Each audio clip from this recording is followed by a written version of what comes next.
Hello, and welcome to another episode of the Grow Your Occupancy podcast. This is Julie Podewitz, CEO and founder, and today you're in for a great time. As this is being recorded, Super Bowl Sunday is coming up, so I thought it'd be really fun to talk with a sports expert, one of my favorite sports experts, Paul Helgren, who is the Associate Athletic Director of Communications at University of Toledo. Hi, Paul. Hi, Julie. Thanks for having me on. Oh, I'm thrilled for so many reasons, but one is you're my big brother, one of my favorite people. So it's Top always 10, right? Top 10? you made the top 10. You made the Okay. top 10. And you know, Paul, I love talking to you anytime, but it came to my mind that I use a lot of sports analogies, metaphors, other sales trainers do, because because it just ties in so much around coaching and playbooks and teamwork. So I thought, hey, let's talk a little sports and let's celebrate how it ties into what we do in senior living and sales. So first of all, when I tell people what you do for a living, the reaction I get is, oh my gosh, it sounds so cool. Like he gets to watch sports for a living. So tell us a little bit about what you do. Well, I do get to watch sports for a living. That's true. But as the Associate AD for Communications, essentially my job and the job of my staff and many of the people I work with is to tell the story, right? To tell the story of the University of Toledo Athletic Department, specifically the student athletes, the coaches, the teams, and there's lots of ways we can tell that story. Traditionally, the people in my role told the story by connecting with the media, the traditional media that we know and love, TV, newspaper, radio, etc. And we still do a lot of that. It's still very important. But over the years, that's evolved, and we've gotten, little by little, we've become our own media in a sense. First with websites, now with social media, direct communication with our fans. So, that term media, meaning something in the middle, is still there, but a lot of our communications, we skip the middleman and go right to that. So it's my pleasure and joy really to tell the story of all of our wonderful student athletes and coaches and teams. Hey, that is cool. I'm writing notes here. Tell the story. When for us in senior living, in sales in particular, we're selling something people need but don't want. And to those, the vast majority of people don't know about senior living because they don't need it. And that the common perception is it's all a nursing home. So there's a lot of hurdles that we face, and that we have to go over to bring down the barrier of what it is, and then help people through making this decision, which is, I don't really want to do this, even though I need to. And so we talk a lot about storytelling, because to tell people what you do or what services you have, they glaze over, and you're the same as the competition. So maybe to tell people stats, which is, I'm sure people are interested in stats, is one thing, and certainly who won the game and all of that. But the story of the players and the story of University of Toledo resonates more with people, or ties, like you said, ties you to the fans in a greater degree. That's right. For most people, their enthusiasm and excitement for sports is partly because they feel they have a connection with the team or the person they're rooting for. So part of our job is to help make that connection. It's one thing to go to a sports event where you don't know the teams, you don't know the players. Somebody says, "Hey, I got to go a ticket. Let's go watch this thing." Someone's neighbor's high school game, your kid or whatever, and you automatically have someone to cheer for, right? Their kid or whatever. So it's the same with college sports, professional. If you feel like you know somebody, if you feel like you like somebody and want to cheer for them, you have a favorite player on a team, you're way more likely to be really invested in that team and in that school, go to a lot of games, buy tickets, maybe support the program financially, which is very important in college athletics. So, a big part of making that connection is telling the story beyond what happens on the field or on the court. I never thought about it that way, but it makes a ton of sense. And I was wanting to ask you why you feel, and maybe this starts that conversation of why we can relate so much to sports. Like someone like me who doesn't play sports, who, yes, I two brothers and a dad really kind of hyper focused in sports, and certainly who played a lot of sports. My nephews play sports, but I don't really know sports much, and I still relate. So what is it, do you think, about sports in general where we relate so much as a country, or even as a world? hmm and I would say world. America is sports crazy, but the rest of the world is not too far behind when you think about soccer and some other things. Yeah. Uh, I think there's a number of ways to answer that question, but I think at its core, sports are very simple, right? You have winners and losers. You have good guys and bad guys. Scores are kept, right? And it's the same in the business world. You have losers and winners in any business. Scores are kept, profits and loss, and so forth. So the analogies come quite naturally, I think, into the business world. And I would add that, particularly now with our new athletic director, Brian Blair, there's a lot of focus on our end with the business world. Brian is an avid business book reader, reading about successful ideas in the business world that can translate into our world. So it kind of goes both ways, but I would say that's kind of at its core of why sports works, as an analogy, and is so conveniently usable in so many ways and in the business world. But overall, sports are fun. They're fun to play. They're fun to watch. They can be exciting. They can bring people together who might not otherwise have any connection. You think about, during the civil rights movement, when, America was like struggling to bring black and white people together. Well, guess what? There was at least, one segregation of teams stopped. There was one area where black and white people played together, worked together, and won and lost together, and that was in the area of sports. So I don't think it's too big of a stretch to say that sports is a uniter, or can be, and those are all important things. Indeed, indeed.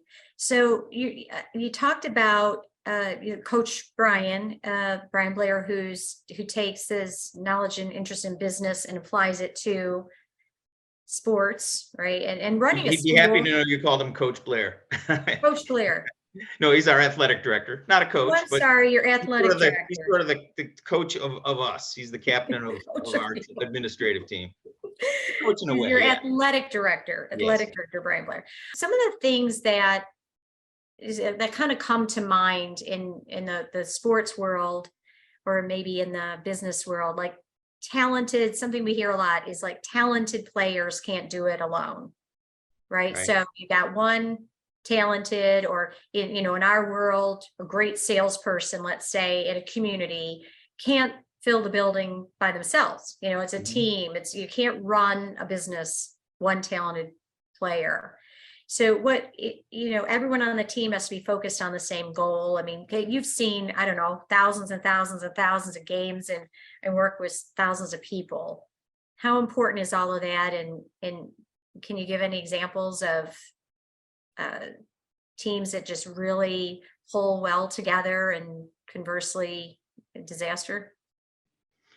Yeah, with using the sports analogy, is first you've got to you got to make the right decisions on your personnel. So in college sports, you've got to recruit the right people. In professional sports, you have to draft the right people and make changes after that. So you've got to make sure you get the right people. Then you have to have the right leadership, the right coaching, the right chemistry, which is particularly important in team sports. And really, only under those circumstances can you succeed as a team. We do have individual sports, of course, in college athletics too, like tennis and golf and some others that aren't as team focused, but there still is a team element to all of them. I would say in terms of success, right now you could look at the University of Toledo, both men's and women's basketball teams, as well as our football team, which won the MAC championship, has been very successful. There might be, you know, a player or two in our league that maybe is the best player. Maybe we don't have the best player in the league in any of those three sports, but I would argue we probably have the best team or close to it. And a lot of Yeah. that has to do with chemistry and teamwork. We had a game recently where we played Eastern Michigan, and they had one player who scored 43 points, phenomenal performance, made national highlights. He scored 29 points in a row. His name is Amani Bates, terrific performance. But guess who won the game? Toledo. And, you know, I had a few people comment to me, boy, you guys had great balance, good teamwork, good passing. So we won the game, and we maybe didn't get the headlines nationally, but we got the win, and that's what counts. So conversely, in professional football, I will admit, I go to counseling for this, but I am a fan of the Detroit Lions.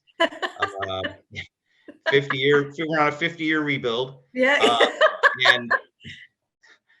And anyway, the Lions have had great individual talent. First, you know, Billy Sims comes to mind. I don't know if the running Oh back. my gosh, I'm sorry, Billy Sims, that was another one, Bites the Dust. Remember that? Exactly. Another one bites the dust. Oh From my gosh, Oklahoma. that's the guy, Billy Sims. Billy Okay. Sims. For 4 Yes. years, he was the man, and then he got injured. And years later, then Barry Sanders came along. Everybody knows Barry Sanders. And then after that, Matthew Stafford. So we've had three, in my opinion, of great Hall of Fame players at very important positions. And in all those years, the Lions won one playoff game. I think maybe went to the playoffs 5 times, have had terrible teams to mediocre. So having a superstar, you know, Billy Sims couldn't win by himself. Matthew Stafford couldn't win by himself, as good as he was. You have to have a team around you. And I think being a Lions fan teaches you a lot of life's lessons, teaches you humility, teaches teaches you how to lose gracefully, and then maybe teaches you that it takes more than a one star or a handful, especially in that sport where you have 11 players on the field at a time. You got to have a team, and you got to have a team that works together and is coached well. And maybe they have that now. They won 8 games this year. Where they go? 9-8, I think. 9-8. So Oh, we'll see. if Seattle, was it Seattle hadn't won, who was it? If they had lost, we could have made the playoffs. Correct. Yes, they were basically one game away from making the playoffs. That's right. But my many years as a Lions fan has taught me not to get my hopes up. So I was not crushed. I just rejoiced in the 9 wins. We'll leave it at that. Take them where you can get it. Yeah, Paul, you make so many great points. My mind is whirling here, but the talented players can't do it alone. Got to work as a team. Great, you gave great examples of like the Eastern Michigan EMU and Toledo is superstar in EMU's team, but Toledo won the game.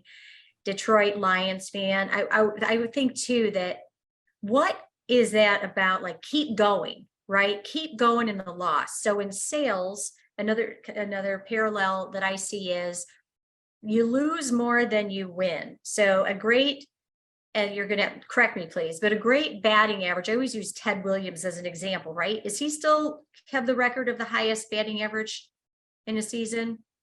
Well, he's the last Major League Baseball player to hit over 400. He had 406 in 1940. Okay, so 406 is the best batting average in a season, right? Well, there was some before him, but no one has done it since him. Oh, it since him in 1940 something. 1941, yes. Okay, 1941. And that's 4 out of 10 means he lost 6 out of 10 times. That's right. And he's the best, you know, okay. So, but same with sales. If we're closing at a 40% in senior living, a 40% rate, that's really, really good. 4 to 10 means you lose 6. Mm-hmm. So what, you know, you've been around, you've played both of your boys. What is the mindset necessary to, I mean, so statistically, when you go up to bat in baseball, you're going to lose statistically. Mm-hmm. So why do you keep, I mean, what's the mindset there? Or how do you keep going? How does the Lions fan, you know, keep going? in the face of the statistically they're going to lose. Right. Well, the game doesn't end, right? If you strike out in the first inning, you've got the next at bat. If you go 0 for 4, 0 for 5 in a game, there's another game tomorrow. We talk about it a little bit more in basketball when you play 2 to 3 games a week, sometimes 2 on average. Sometimes football coaches say that's the worst thing about football is if you lose, you got to wait a whole week to get another chance. But there's always another chance. And using the football analogy, I think of defensive backs, cornerbacks, the guys that are covering their wide receivers.